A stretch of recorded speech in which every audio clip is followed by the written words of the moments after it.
meron akong gagawin dito na ano. Ito po yung mini pan.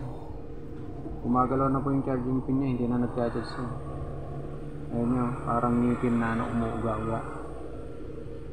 Ito yung charging system ng mini pan ko. Ayan.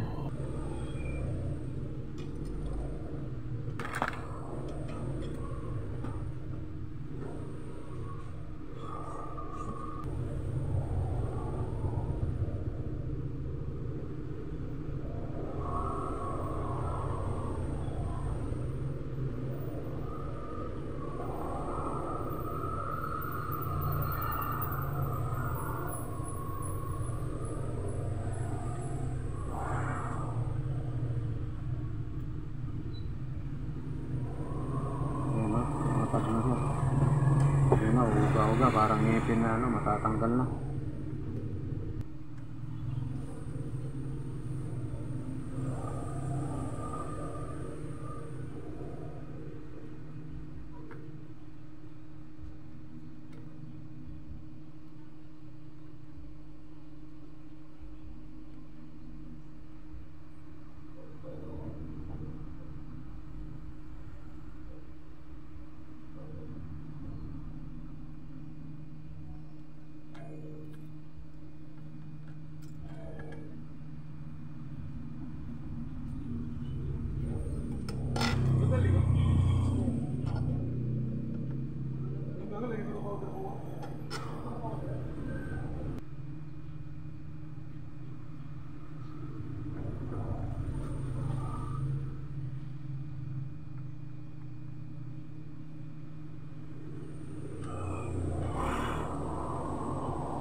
Okay.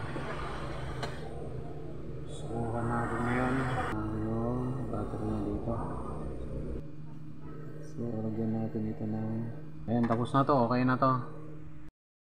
Ayan yung ginawa nating ano, mini pan. Napatapos na natin. Hindi na umuuga yung ano niya. Ito yung charging pin na ginawa natin. Subukan natin i-charge.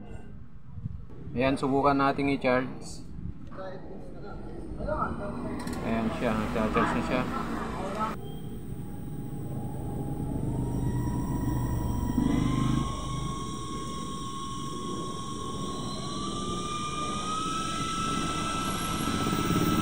Tapos pala nito. Ayan, tapos na ito.